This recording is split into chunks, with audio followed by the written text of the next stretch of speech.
शशि अस्थाना साहब हमारे साथ यहां पर मौजूद हैं। शशि अस्थाना साहब, अब क्योंकि कमांडर लेवल की बातचीत भी हो रही, क्या उम्मीद आप कर रहे हैं सर कि बातचीत के जरिए कुछ चीजें आगे बढ़ेंगी क्या? और इसी में मैं जोड़ दूं, चीन का जो मौजूदा रुख नजर आ रहा है, जिस तरह से चीन के विदेश मंत्री फ्रांस में हिंदुस्तान के लिए शांति दूत बनते नजर आ रहे हैं। इसमें मैं एक चीज आपको बताना चाहूंगा कि चीन को इतना बड़ा झटका लगा है इस पूरी कार्रवाई से जी। कल रात को साउथ चाइना मॉर्निंग पोस्ट चीन का पेपर है, उसने मेरा इंटरव्यू लिया था।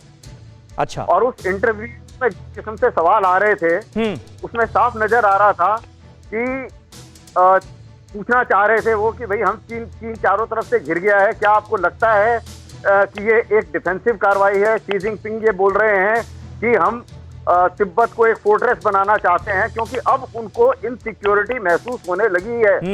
और मैंने उनको समझाया है बड़ा साफ, और यही मैं आपके दर्शकों को बताना चाहता हूं कि लाइन ऑफ एक्चुअल कंट्रोल बहुत लंबी है। पूरी इतनी भी बड़ी फौज हो, उसमें कई जगह उनकी कमजोरियां हैं जिनमें हम घुस सकते हैं। अब उन्होंने अगर जब एक धोखेबाजी करी गलवान में और उसके बाद में जो कॉन्फिडेंस बिल्डिंग मेजर को जब उन्होंने तोड़ दिया है, तो एक मौका है इस समय भारत के पास कि हम कभी भी अपने जो इलाके में हमारा जो जहाँ पर भी हम सोचते हैं, हमारी अपनी सोच के मुताबिक, अपने टाइम के मुताबिक हम उनको रेस्पॉन्ड कर सकते हैं। और अब हमारे ऊपर कोई इंटरनेशनल प्रेशर नहीं है क्योंकि वो एग्रेसिव काम कर चुका है। दूसरी बात, कई एनालिस्ट ने भी बोला कि ये जो उनकी बातचीत के ऊपर मैं नहीं देख समझता कि कोई भरोसा करने वाली बात है। सही बात है। अब क्योंकि वो घिर गए इसलिए वो अपने शांति दूत जगह जगह भेज रहे हैं और शांति की बातचीत करने की कोशिश कर रहे हैं।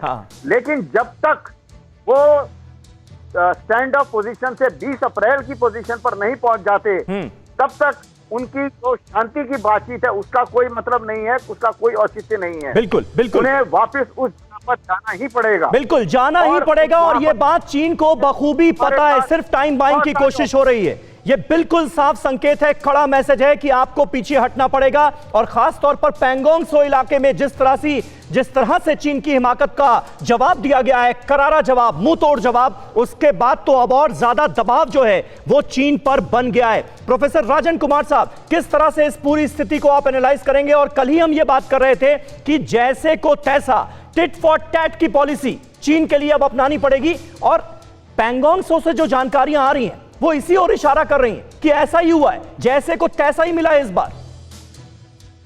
जी, इसमें कोई शक नहीं कि भारत बिल्कुल तैयार है और भारत को अपनी जो सेना है हर एक जगहों पे तैयार रहना पड़ेगा, क्योंकि भारत को पता था कि चीन इस तरह की चीज दूसरी जगहों पे भी कर सकता है। बात चल रही थी कि हिमाचल में हो सकता है, अरुणाचल में हो सकता है, सो जहां भी हमारे वल्नरेबल पॉइंट्स है उसको कर सकता है। लेकिन मैं एक टेक्टिकल पॉइंट के अलावा एक जियोपॉलिटिकल और एक स्ट्रेटेजिक पॉइंट की बात करूंगा।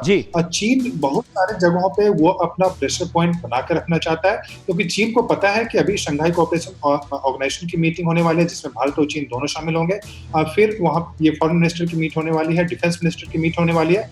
तो इन सारे मीटिंग से पहले चीन भारत पे दबाव बनाना चाहता है ताकि अगर निगोशिएशन दोनों देशों के बीच में हो तो वह अपने तरीके से अपने टर्म्स पे निगोशिएट कर पाए। इसीलिए आप देखेंगे कि भारत पे कई जगहों पे वो दबाव बनाने की कोशिश कर रहा है, क्योंकि अगले 2 सप्ताह में कई मीटिंग्स एससीओ और ब्रिक्स के ये प्लान है जिसमें कि हमारे डिफेंस मिनिस्टर और फॉरेन मिनिस्टर दोनों मिलने वाले हैं और मॉस्को में मिलने वाले हैं, कुछ वर्चुअल मीटिंग्स हैं। तो और फिर अक्टूबर में तो फाइनल समिट मीटिंग होगी। तो चीन भारत पे दबाव बनाना चाह रहा है ताकि वो अपने टर्म्स पे भारत के साथ निगोशिएट कर पाए। ठीक है। न्यूज़ टॉप 9 रोज सुबह 7 बजे और शाम 7 बजे सिर्फ TV9 भारतवर्ष पर।